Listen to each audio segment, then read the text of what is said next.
사람들은 나이가 들면 자식 걱정이 덜해질 거라고 생각합니다. 하지만 부모로서 자식 걱정은 언제나 끝이 없습니다. 안녕하세요. 오늘은 부모의 인생 여정, 그리고 가족을 위한 선택들에 대한 사연을 들려주려고 합니다. 부모가 된다는 것은 단순히 자식을 돌보는 일이 아닙니다. 자식 걱정에 밤잠을 설치고 아플 때는 그 고통을 대신해주고 싶은 마음, 자식을 위해 끝없는 노력을 다하는 것이 바로 부모의 숙명이죠. 자식이 잘 될 때는 누구보다 자랑스럽고 가끔은 그 선택의 자리에서 마음이 찢어지기도 합니다.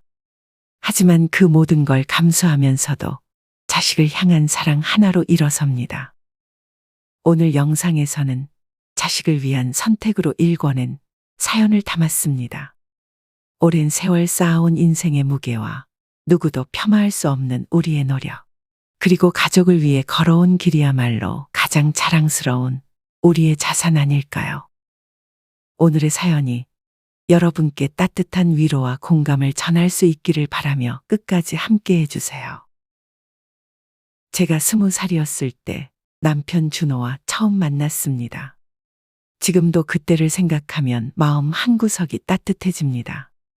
그 시절은 힘들었지만 남편과 함께라서 행복했습니다. 가난했지만 서로에게 의지하며 하루하루를 버텨나갔던 그 시절. 힘들 때마다 서로 손을 잡고 응원하던 기억이 떠오릅니다. 시간이 흐른 지금 돌이켜보면 그때가 참 소중했습니다. 저희 둘은 둘 다 가진 것이 없었습니다. 결혼할 때 집도 없고 돈도 없었죠. 당시엔 그렇게 시작하는 게 당연한 줄 알았지만 지금 돌아보면 대단한 용기였습니다. 남편은 외벽 로프공으로 일했고 저는 작은 식당에서 일하며 살림을 꾸려갔습니다.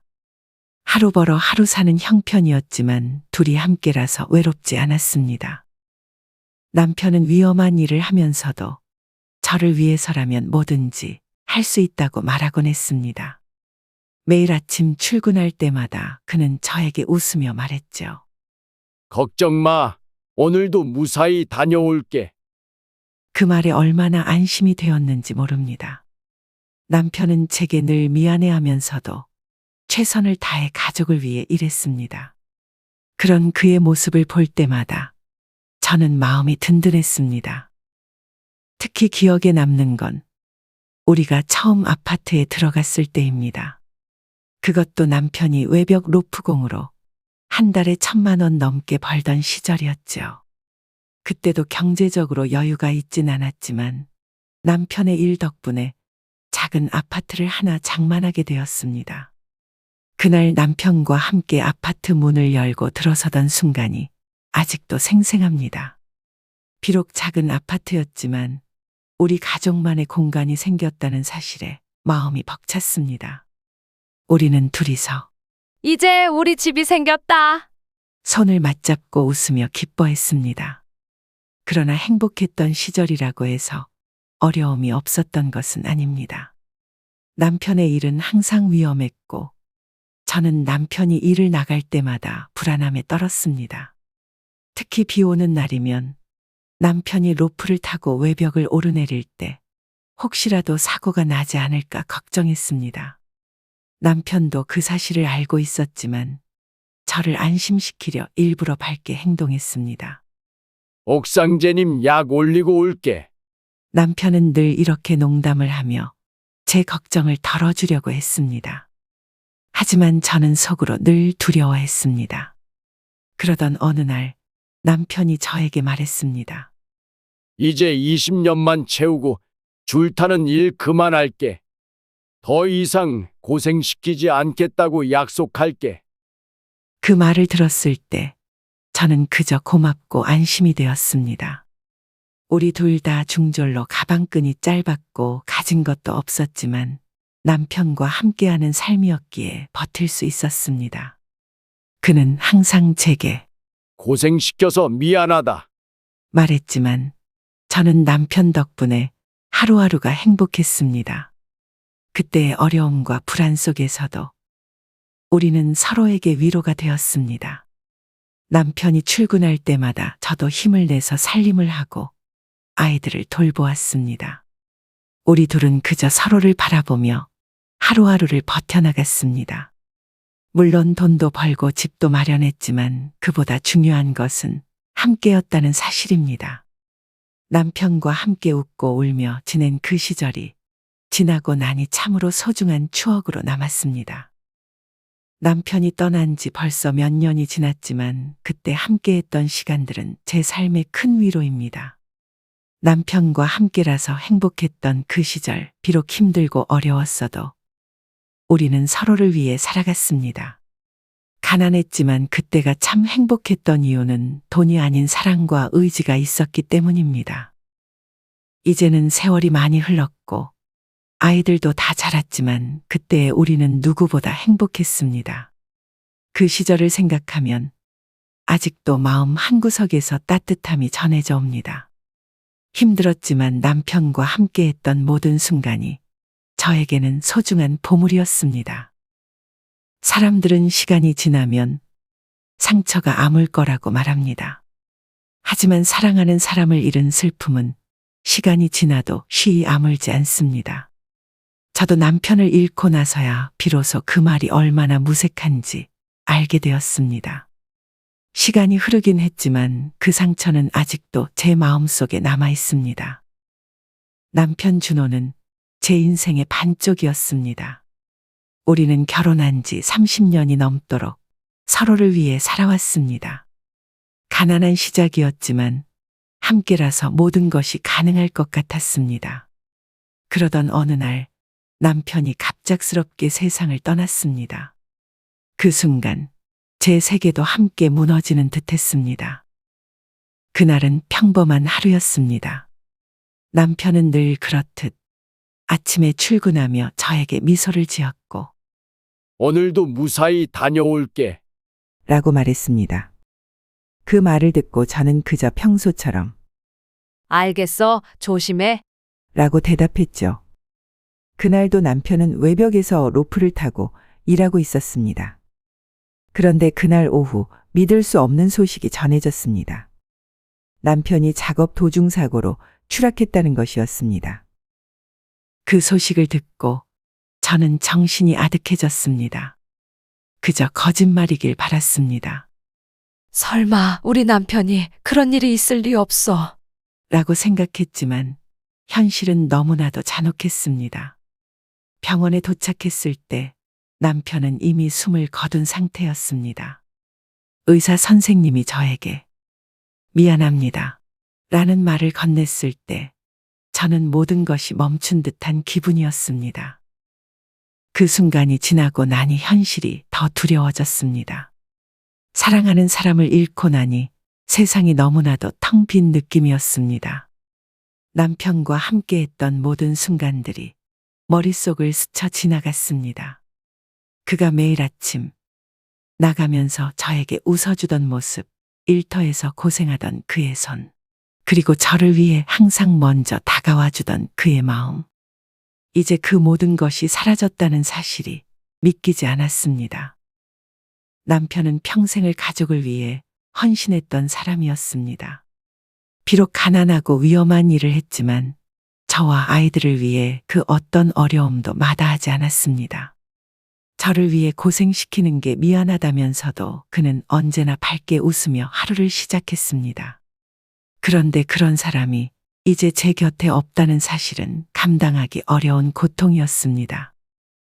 남편을 잃고 나서 저는 매일같이 그리움의 눈물을 흘렸습니다.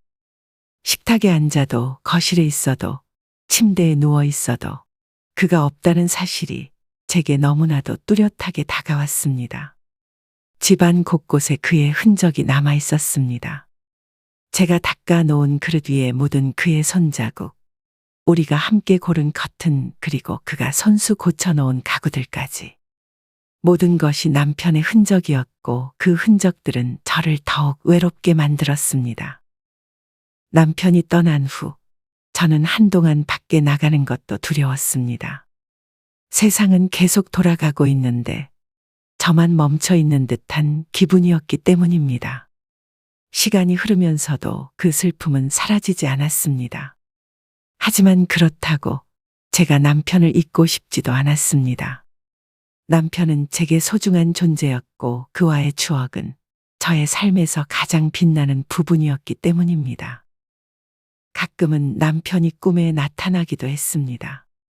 그가 웃으며 저에게 다가와 괜찮아. 잘하고 있어.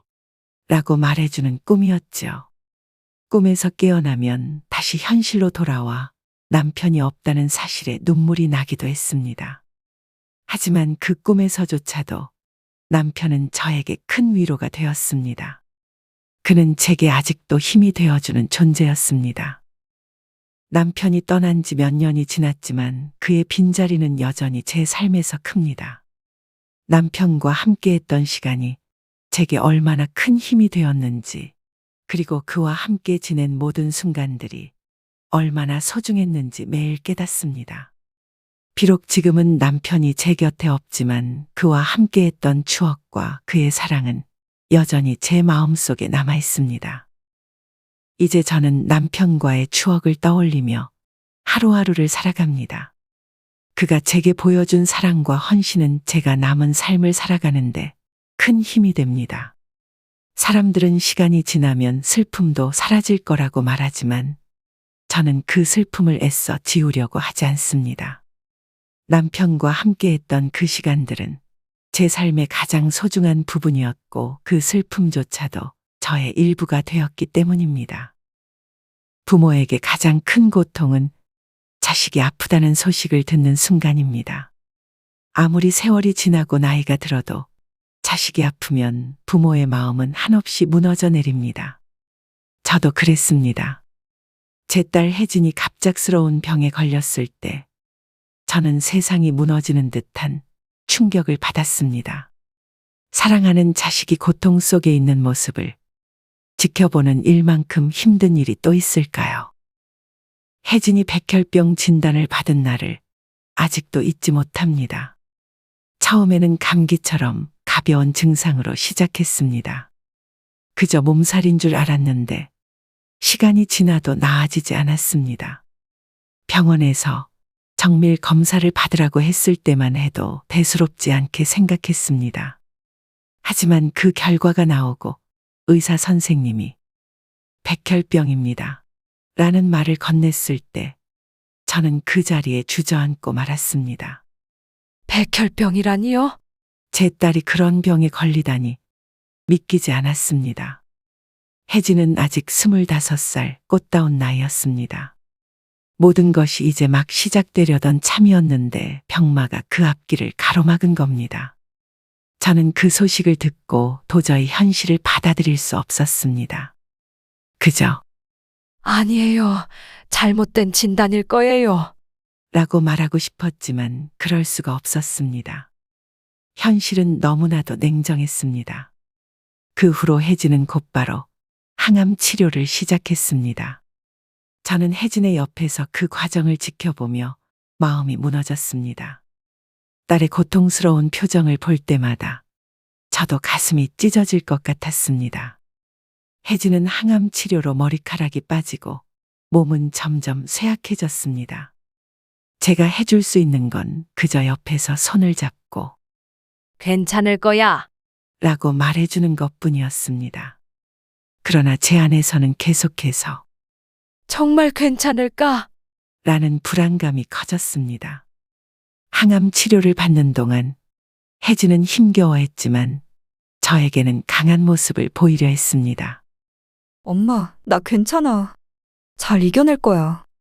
혜진이 그렇게 말할 때마다 저는 눈물이 쏟아지려는 것을 애써 참았습니다. 딸이 고통을 견디고 있는 상황에서 제가 눈물을 보이면 안 된다는 생각이 들었습니다. 하지만 밤이 되면 혼자 있을 때마다 저는 몰래 울었습니다. 부모로서 자식이 겪는 고통을 대신해 줄 수 없다는 사실이 너무나도 무력하게 느껴졌습니다. 그나마 작은 희망이 있었던 건 아들 정우가 골수 이식에 적합하다는 소식이었습니다. 의사 선생님은 가족 중에서 골수가 맞는 사람이 있다는 건 행운이라고 말했습니다. 정우도 동생을 위해 기꺼이 골수를 기증하겠다고 했습니다. 동생을 위해서라면 뭐든 할 수 있어요. 아들의 그 말에 저는 잠시나마 안도했습니다. 정우의 사랑과 헌신이 딸을 살릴 수 있을 거라고 믿었습니다. 혜진은 골수 이식을 받았고 처음에는 차도가 있는 듯 보였습니다. 그러나 얼마 지나지 않아 병세는 다시 악화되었습니다. 아무리 애써도 결과는 우리의 바람과 달랐습니다.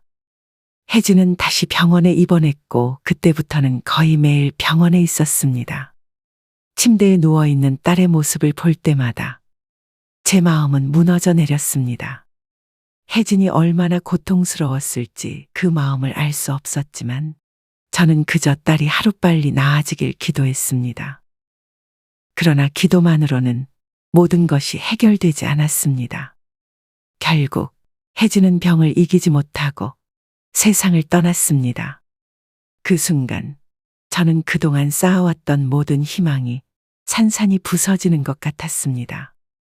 자식이 세상을 떠나는 건 부모에게는 그 어떤 고통보다 큽니다.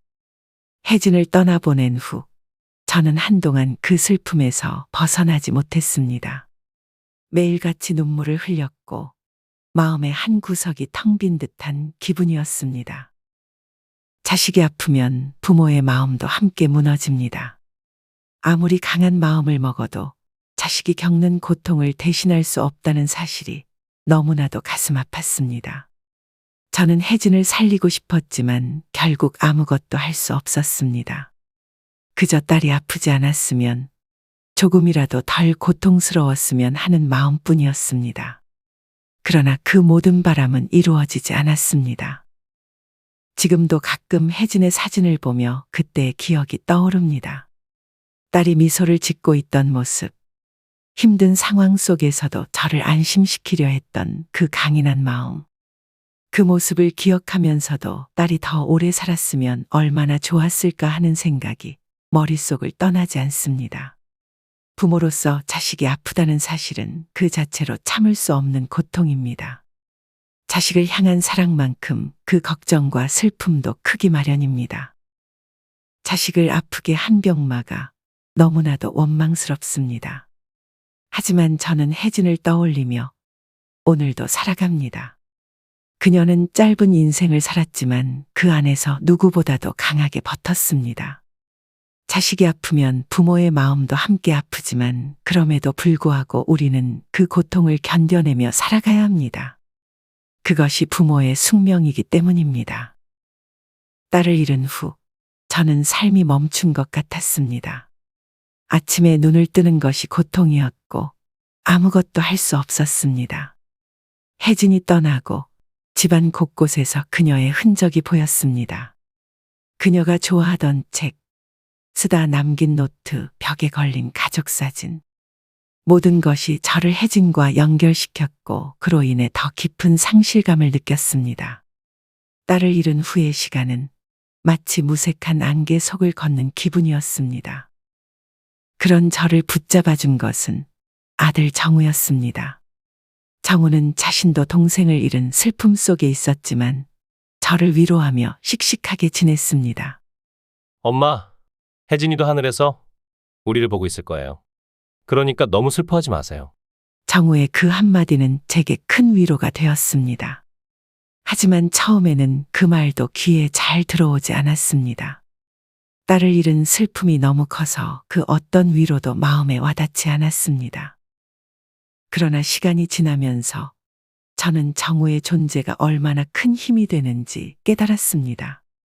정우는 매일 저희 안부를 물으며 혼자 있을 때마다 전화를 걸어 엄마, 오늘은 괜찮아요?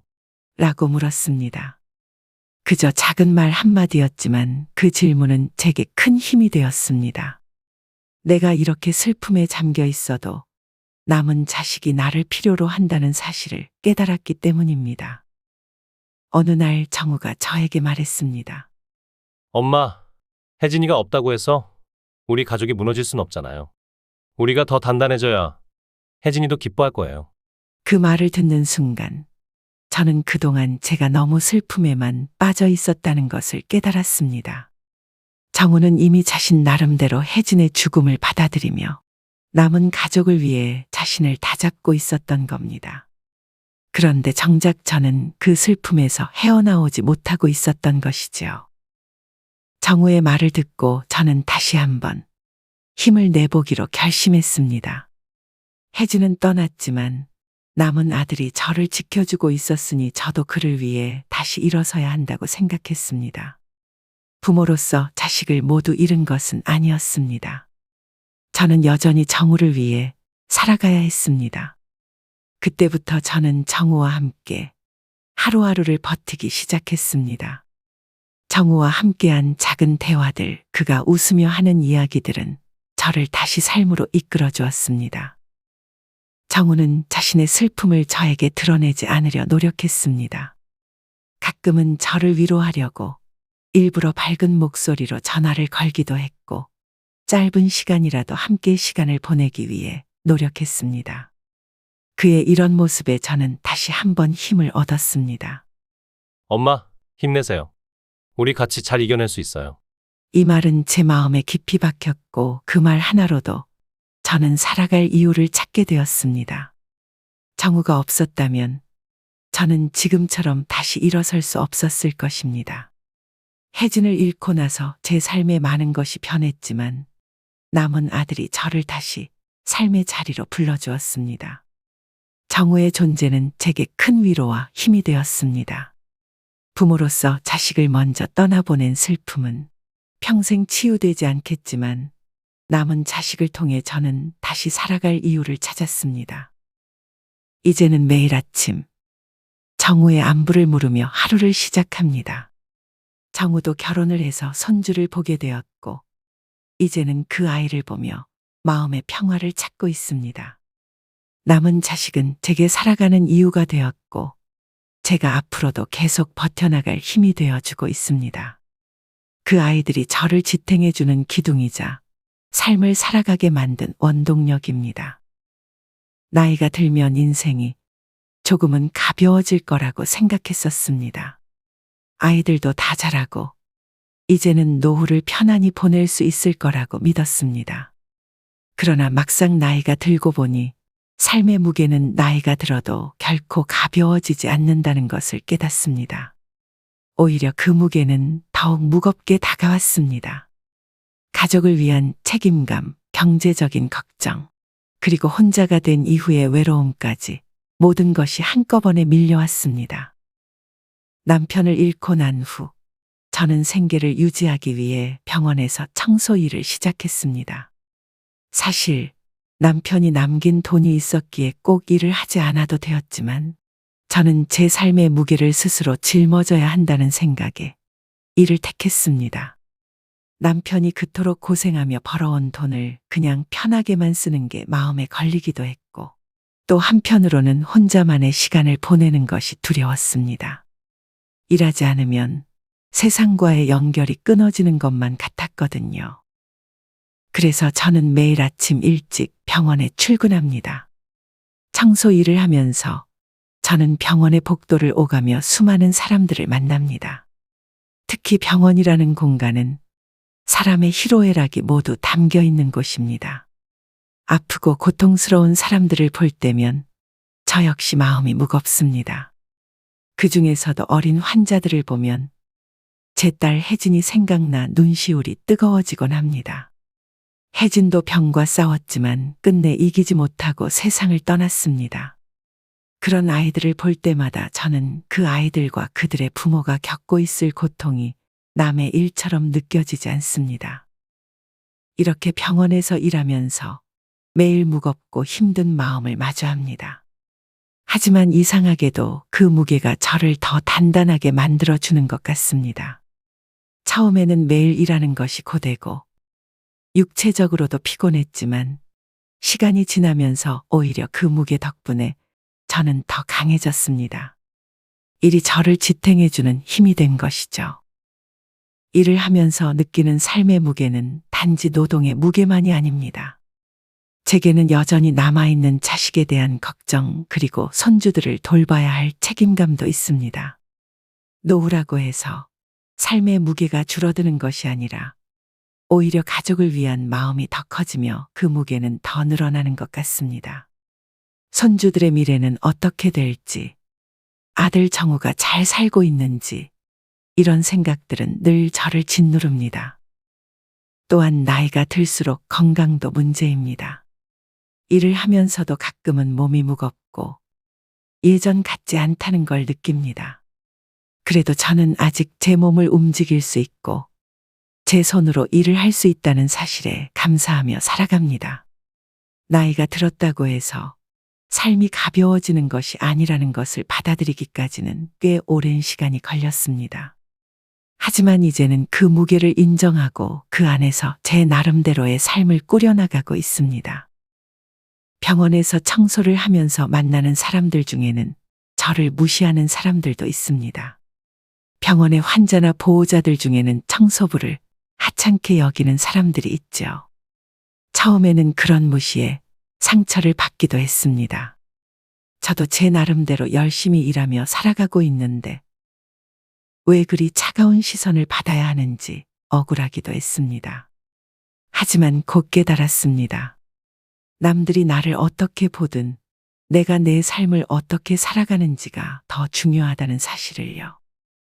나이가 들수록 깨닫게 되는 것은 남의 시선보다는 내 마음속의 평화가 더 소중하다는 것입니다. 청소 일이 힘들고 남들이 무시할지라도 저는 제 삶의 무게를 스스로 감당하고 있다는 자부심이 있습니다.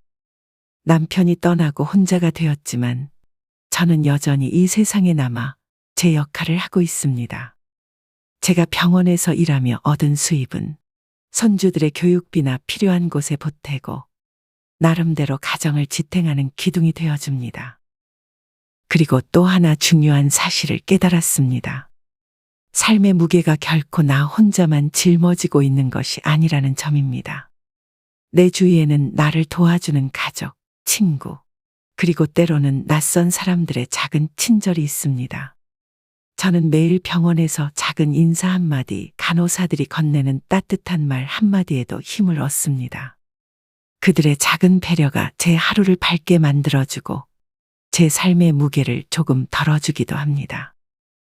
노후에도 여전히 손에 잡히는 이 삶의 무게가 결코 가볍지 않다는 것을 저는 압니다. 하지만 그 무게가 있기에 저는 여전히 살아가고 여전히 제 역할을 하고 있습니다. 남편이 떠난 이후에도 혜진을 잃은 슬픔 속에서도 저는 이 무게를 짊어지며 하루하루를 버티고 있습니다.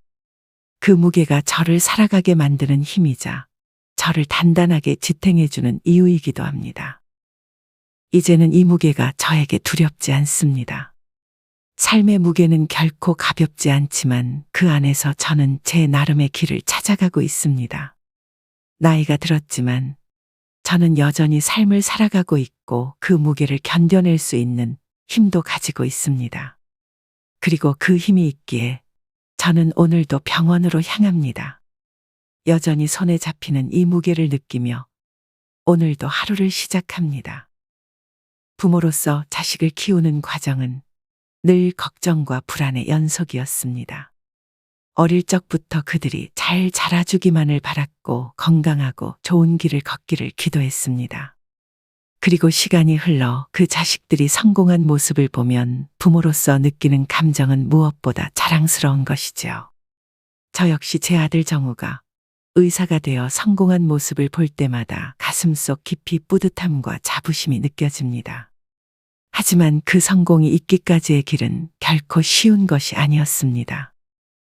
정우는 어릴 때부터 똑똑하고 성실한 아이였습니다. 학교에서도 성적이 좋았고 무엇보다도 자기 스스로 노력하는 모습을 많이 보였습니다.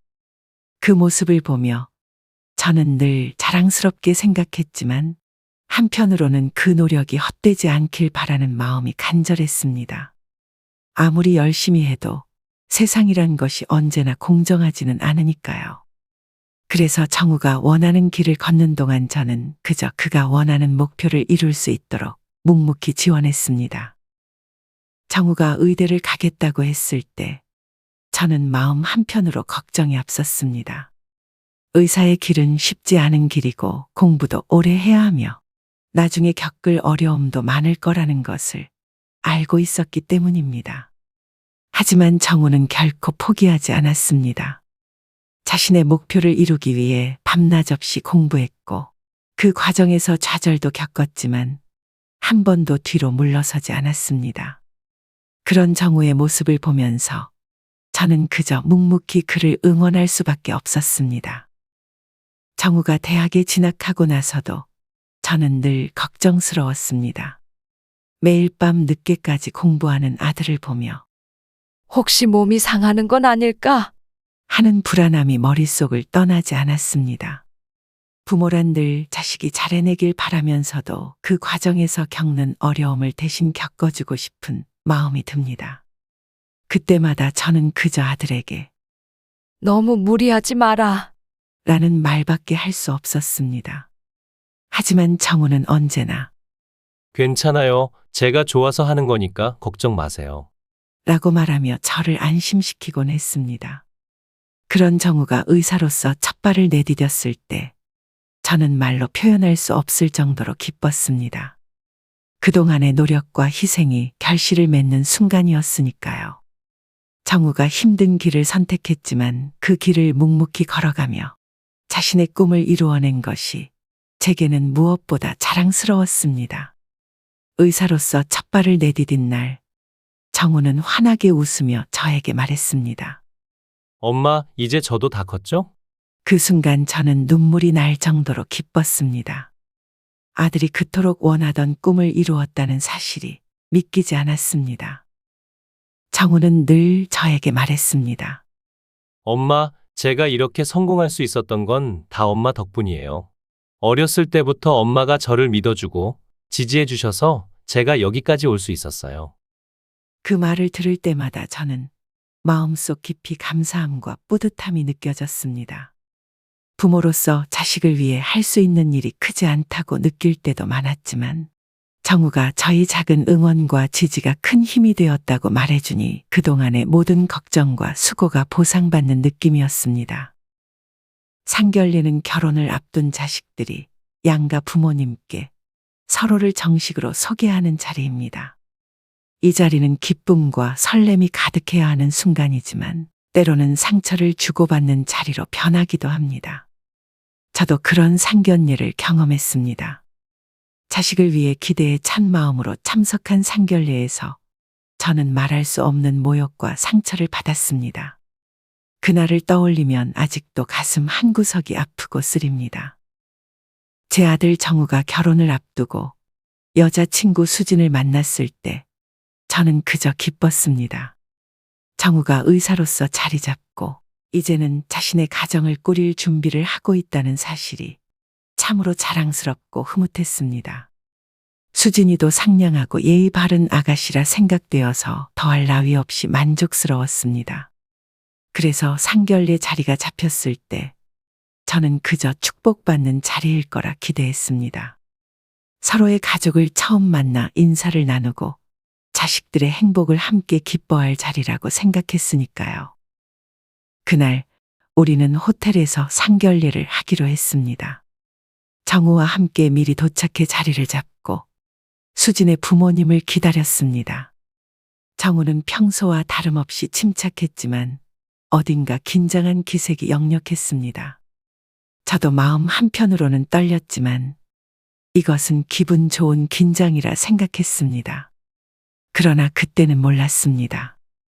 그 긴장감이 불안으로 바뀔 순간이 바로 앞에 있었다는 사실을요. 수진의 부모님이 도착했을 때 저는 반갑게 인사를 건넸습니다. 안녕하세요. 정우 엄마입니다. 만나 뵙게 되어 반갑습니다. 그러나 수진의 어머니는 저를 보고 인사조차 건네지 않고 눈빛 하나로 저를 위아래로 훑어보았습니다. 그 순간 저는 뭔가 불길한 예감을 느꼈습니다. 하지만 좋은 날이니 좋은 마음으로 임해야 한다고 스스로 다독이며 자리에 앉았습니다. 대화가 시작되자 수진의 어머니는 정우에 대한 이야기는 거의 하지 않고 오히려 제게만 집중된 질문을 던졌습니다. 어머님은 지금 무슨 일을 하세요? 그 질문에는 이미 저를 평가하려는 의도가 담겨 있었습니다. 저는 솔직하게 병원에서 청소 일을 하고 있다고 답했습니다. 그 순간 수진의 어머니는 미소를 지으며 이렇게 말했습니다. 우리 수진이는 그런 직업의 사람과 결혼할 수는 없겠네요. 그 말이 떨어지자마자 저는 심장이 멎는 것 같았습니다. 그 차가운 말 한마디가 제 가슴을 후벼 팠습니다. 그저 청소 일을 한다는 이유만으로 아들과의 결혼을 반대한다는 것이었습니다. 저는 당황스러웠지만 그 자리를 깨고 싶지 않아서 억지로 미소를 지었습니다. 그러나 수진의 어머니는 멈추지 않고 말을 이어갔습니다. 결혼은 가문의 일이잖아요.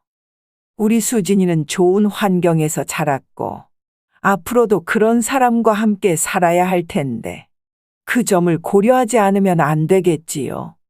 그 말은 명백히 우리 가족을 무시하는 것이었습니다. 저는 더 이상 참을 수 없었습니다. 하지만 그 자리에서 무엇을 할 수 있었겠습니까? 자식을 앞에 두고 부모가 싸우는 모습은 보여주고 싶지 않았습니다. 저는 그저 조용히 듣고 있을 수밖에 없었습니다. 그러나 그 순간 제 아들 정우가 참지 못하고 입을 열었습니다.